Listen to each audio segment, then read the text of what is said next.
Hello, everybody, and welcome aboard. We don't have that many participants today, but that's okay because we've actually found in CTAD that we've got more people who are watching the podcast on their own, on their, during their downtime. So that's probably exactly what we wanted them to do. But welcome to some smart tips about smart boards and some of the basic things that you need to know. So far, it looks like we've got Susan, Nicole, Matthew, and Kathy live in the room. And then for those of you who are viewing post afterwards, welcome to you too. We also had Guang Lei make a cameo appearance very quickly. He was grabbing his iPad. And today we're going to talk about smartboards. Today is a little different for me because usually it seems like I'm almost always known as the momentum man, that about the only technology that, I really seem to deal with on a daily basis is momentum, and smartboards are very, very different. One of the things that I wanted to do was to just let everybody first know what we're going to do today and what we're not going to do today. For a 15, 20, 25-minute webinar, there's not really going to be the ability to train on where do I click, what do I do. So this isn't so much about how to use a smartboard, but it is something that I think is important and valuable, and that is to know what all can a smartboard do. Most of our faculty, I've surveyed and talked to them, and the initial impressions that I'm getting is that we probably have not done a very good job of letting faculty know what a smartboard is, how they can use it in the classroom, and what capabilities it has. So today we're going to talk about information more than training, but I do want to provide you with information so that if you want hands-on training one-on-one or in a group, then we can do that as well. Today we're going to first start by where are the smartboards located, because if you don't have one at your customary campus, then certainly that's something that you would want to know. Our first, in alphabetical order, because I'm playing good politics, I lined everybody up in alphabetical order. Anderson County, Oak Ridge, you have a multimedia classroom C103 and a multimedia classroom H236. I've actually taught in both of those with the smartboards, so those are located there. And I've heard a vicious rumor that Oak Ridge might actually be getting one or two more smartboards. On the Cumberland County campus, also known as Crossville, in the Cumberland County Community Room in room 101, there is a smartboard. And in 102, that's a multimedia classroom. It also has a smartboard. There is one other smartboard located on the Crossville campus, but you should know that technically that one's not ours. It belongs to Tennessee Tech, our sister university. Then on the Roane County campus in Tech Building T305, then in the library in L206, which most people call the law library, but we also sometimes refer to that as the CTAP training room. In the humanities building, O'Brien, O224, and then in the Dunbar building in D203. On the Scott County campus, we have room 132, which is a multimedia classroom. It's really a nice room to teach in. I've only taught there once, but I really liked it there. And so what else do we need to know? How hard is it to start when you get a smartboard? The truth is it's very, very easy. A smartboard is essentially three types of technology connected all together: a computer, a touchscreen whiteboard, and a projector. But really all you ever have to do to get started is just turn on the computer exactly the way that you always do, and then on the front of the smartboard you'll see a power button that looks exactly like what you see on a monitor, on a computer, or a remote control for a television. So the power button, as you can see right there, you just push that once, let the computer come on, let the smartboard settle down, and then it should start doing what it needs to do on its own. What else can a smartboard do, or in general, what are the features? First and foremost, a smartboard is an electronic or digital whiteboard, but because it is electronic and digital, it has a touch screen feature that's built in, which means that you could write on it with your finger, or you could write on it with the digital pens that you see located there. A lot of people ask me when they're first starting on a smartboard, why would they allow you to do it two different ways? I mean, why not limit it to your finger, or, only limit it to the pencils? Well, some people really like the digital pens. They feel like that it's just more intuitive, or they feel like they get crisper, cleaner lines. Other people really like just the do it on the fly and no fuss that you get with your fingers. So but there's really no difference. One of the quick tips that I can tell you is that, and I learned this from Bruce Botts, who helped me to prepare today. You actually don't have to um, use the pen itself in order to change the color. What happens is that when it rests in the tray, as soon as you pull it out of the tray, it knows that that pen is gone. So you could pull the pen out of the tray, put it over to the side on your, desktop monitor, table, whatever, and then just write on the board with your finger, and it would choose that color because it knows that that one's the one that's missing, which I think is pretty cool. You should also know, biggest tip that I learned in preparing for this, and it wasn't something that really dawned on me. I should have thought of this, but I really didn't know. And that is that a smartboard is set up in such a way with that connection between the projector, the board, and the computer that anything you can do on a computer, you can do on a smartboard. And that's almost, that's really worth repeating. Anything a computer can do, a smartboard can do. So that whether you are going through files, building a spreadsheet, looking at whatever, you can project what's on that computer, or you can literally do what you would normally do on a computer right there on the smartboard. That includes left mouse clicks, because on a smartboard, your finger, when you're tapping and moving, that's going to be exactly the same as your mouse and a left mouse click. And if you need to right mouse click, which from time to time you do, on the front of the board, and I will briefly see if I can show you a picture. And on the front of the board, located down in your tray, you have two buttons right in front of your display board. And in between the pins, there are two buttons, and one of them will allow you to click over and do a right click. So you don't have to feel like, oh, well, I can only do this, that, or the other. You've got the ability to do either left click or right click right there on the board. Then there's also a little button down there in that exact same spot where you can press and you get a virtual keyboard that comes up. I will tell you, one of the common complaints about smartboards is that because the smartboard only works on one touch at a time, typing on the smartboard keyboard, it's a slower process. So you'd probably be sparing with your words. You wouldn't want to be writing the Great American Novel. On the other hand, keep in mind that you can shift back and forth and go over to your computer, use the computer keyboard to do extensive typing to get a large amount of text up on the screen quickly, and then go back for the other features that a smartboard can do. So, two quick lessons. What all can a smartboard do? It is, in addition to the touchscreen features, you've also got the ability to create what most of us would call slides, like a PowerPoint slide, except that smartboards calls them pages. They can be as long as you want, and you can have as many pages or projects as you want.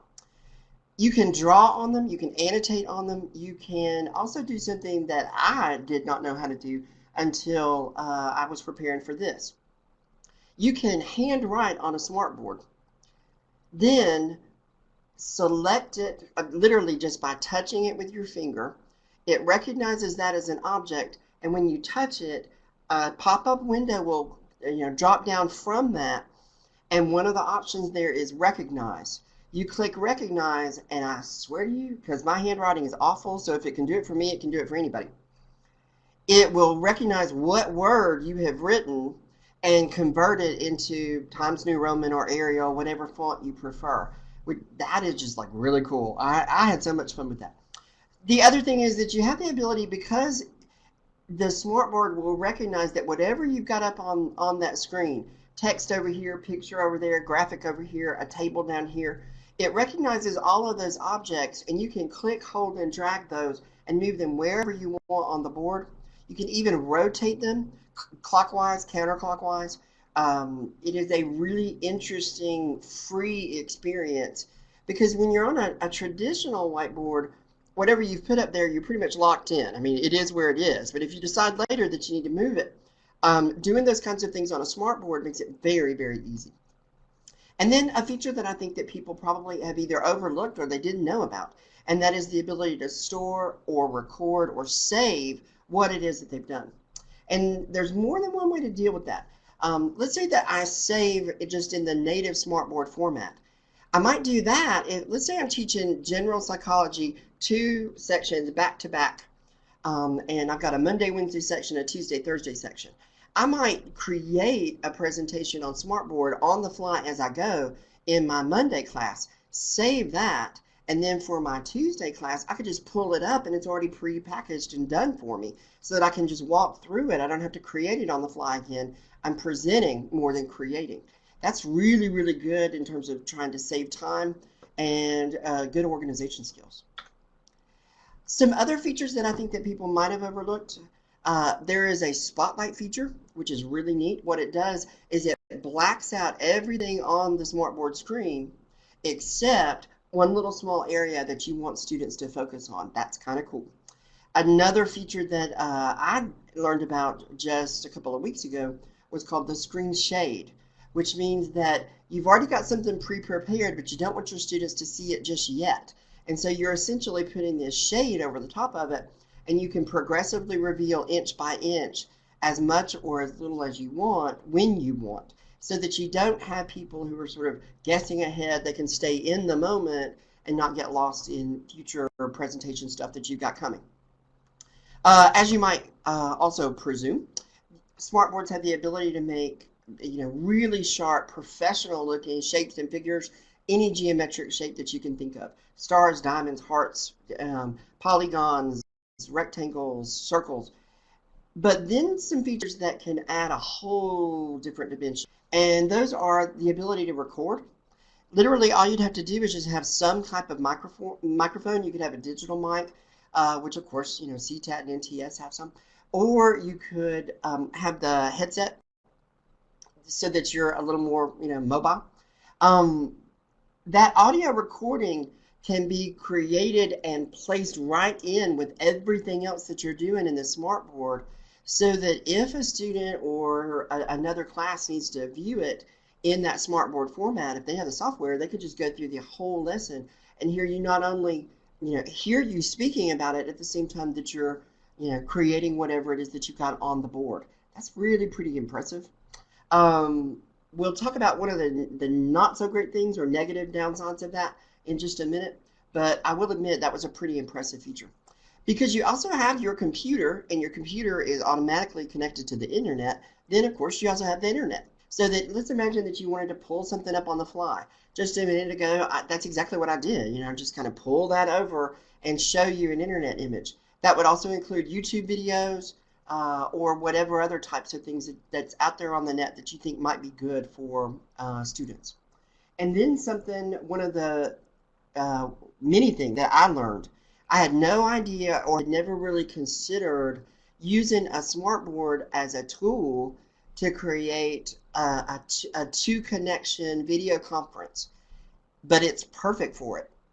Since you do have that projector ability, you're displaying on a big screen that all of your students can see, and you have the internet connection right there. So if you went on something like, say, Skype or whatever, and you did a video conferencing, if you had a webcam and a mic, you'd be ready to roll. Person on the other end have a webcam and a mic. You could be able to bring in a guest speaker from California and display them on your smartboard just, with just 2 or 3 clicks. Very easy.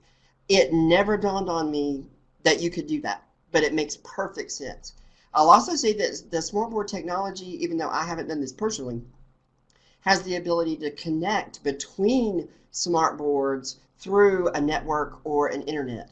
Now, I talked to NTS about, before I put that out there, are you sure, that we're going to be able to do that? And they said, well, we had sort of test driven it a little bit, and you'd probably be better off just doing Skype. But still, the idea that you've got that ability there, I think that's a really neat feature. A really neat feature. Let me pause for just a minute because I can get real wordy or real bad. And does anybody have any questions so far? Anybody, or did I do anything or say anything that I lost somebody? Everybody doing okay?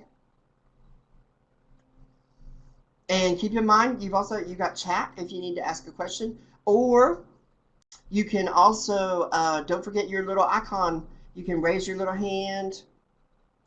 I won't be embarrassed if you give me a frowny face. I promise. All right.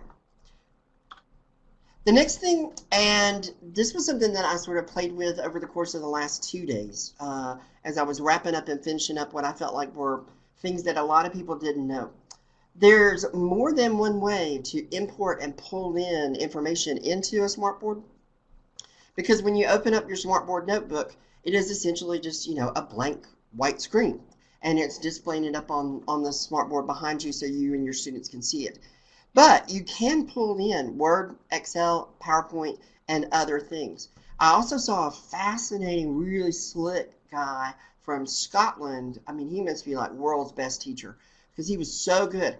And he showed these, nanosecond importations of images from the internet where you literally just click on the browser, drag the image down to your toolbar at the bottom of the computer. Don't let go of it. Just keep holding on to it. Let it rest there for about 2 seconds and then pull it and drag it back up to your smartboard notebook. And that literally is telling the computer, make a copy of this picture and then put the picture into the smartboard notebook. And it just, boom, does it. I was like, oh, dude, that is just, because it was so fast. It was none of this, right click, copy, save it with a name, remember where you saved it, import it from pictures. It was so seamless and easy to just click, hold, drag down, then bounce it back up and put it in the notebook, and it's just like, oh, wow. I'll also tell you that the smartboard gallery is pretty extensive. It is designed for both K through 12 plus college, so there are some photographs and pictures and graphics and images that seem a little K through 12ish.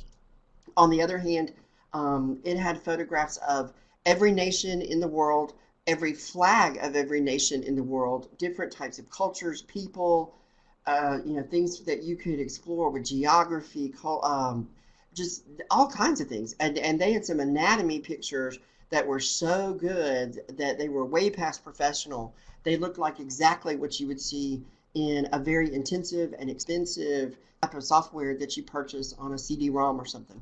So the gallery that's built in with SmartBoard is actually something that's worth exploring, and it has a search feature so that if you're looking for something in particular, you can just type in the word and say, go find me a picture, an image, a graphic about, the mitochondria, and see if it's there in the gallery.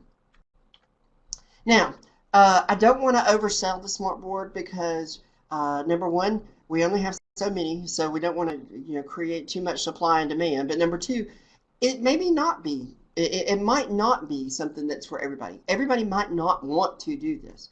Some of the criticisms of different faculty members that I've talked to who've either tried it or are not interested in trying it, that they felt like it was a little too K through 12ish, a little too, this is built more for, not adult students, but younger students. I don't know if I agree with that or not. I know that I like the movement and the activity. Our students can frequently get lulled into boredom. And if you are using a smartboard, you are by definition moving around. And so I think that it may work for adults just in a different way. One of the things that bothers me is the faded, washed out type of image that you get on the projector. The reason that I say that is because you just about either have to dim the lights or turn the lights off to get a really clear vision of what's up there. And that seems to be just true of projection in general. I will also say typing on a smartboard, a little bit slow, a little bit clunky. I'd probably convert over to my keyboard on the real computer and then go back if I were going to do minor typing. It is not super, super easy, but it's also not super, super huge amount of time to get good and be trained on it. So I would call that both a criticism and an advantage. They are expensive, so we've already paid the money. We may as well go ahead and get that. And I will tell you, if you don't know what you're doing and accidentally stare too long into the projector light, you can damage your cornea and retina, so don't do that. And it's very, very hot, so don't touch it. And you don't want to write on a smartboard with a normal whiteboard marker. Bad, bad, bad, don't do it. The last and probably the most, the thing that I would say caused me to pause a little bit is the portability issue. You can export out a smartboard notebook lesson or page as something other than smartboard. It is possible, but the only two options that you've got, to my knowledge, doing the research that I've looked at, you can export it as an HTML web page, or you can export it as a JPEG, a picture. That might work for you, it might not. Let's also admit that if you can get it into JPEG form, you can probably use other software to convert it from JPEG into PDF, Adobe Reader. So that portability, I would call it medium level. I don't feel like that it's locked in where you have to have the SMARTboard software on your computer in order to be able to see it. That's not really, what I'm saying, but I'm saying that you do sort of have that leaning towards its native format. One of the things that Susan said, in order to create pages to show on the SMARTboard, you can download the software onto your computer if your campus has purchased the board, which in other words means that you could contact NTS and say, hey, we're using the SMARTboard with this course. Could we have the SMARTboard on my own office computer in my class, or maybe in one of the computers in the library for students to view in their downtime? And that's a good idea. Other options would be, of course, to export what you've done as an HTML page or as a JPEG. However, I don't want to go, end the webcast on a downer note, because I really don't think that SMARTboards are something you should avoid. I think they are something that our faculty could and probably should use more. They are very flexible. There is this aha moment where you're moving around and your hands going and you see all these different tools and you begin to realize that there's not one way to be trained on a SMARTboard. You get in and you play and you realize how you could use it for your individual course, your teaching style. And I think that flexibility is probably one of the biggest advantages. It's a medium level of training. It's not a huge amount. And so many of the icons look just like Word, Excel, and lots of the other things that you've already played with a little bit. And that put your hands on it, touch, touch, touch. It lends itself to a very rapid learning process. Kinesthetic learning, you learn quickly that way. I think it's fun. I do think that the activity of what you're doing at the board maybe helps to grab students' attention, and students tend to talk about SMARTboard lectures and presentations in a positive way. So there are some real advantages there, and if you are interested and you want to go from the ooh, ah, I'm interested to hey, y'all, come train me, which, by the way, I speak y'all, please contact any of us in CTAT. I can help you. Nicole is also at a pretty good level on the SMARTboard. Susan has taught rather extensively on the SMARTboard. She's probably got the most teaching experience. And then I've done a lot of tinker and plan, and done what I call a medium level of teaching with the SMARTboard. So any of us in CTAT could help you. I also checked in with NTS. Bruce and Lon both feel comfortable being able to talk with you about SMARTboard training, either small specific questions or full-blown training. I think if you wanted a full-blown one-on-one, you probably want to call CTAT, but we are fortunate that we've got NTS and CTAT play very well together, and Bruce and Lon have kindly offered to help out with that training as well. I probably came in a little bit over my time limit. I had hoped to do, let's say 15-20 minutes, because I know how busy you guys are, and I particularly know how busy you are at this point in the semester. I myself am at least a good, I don't know, week and a half behind on discussion board grading.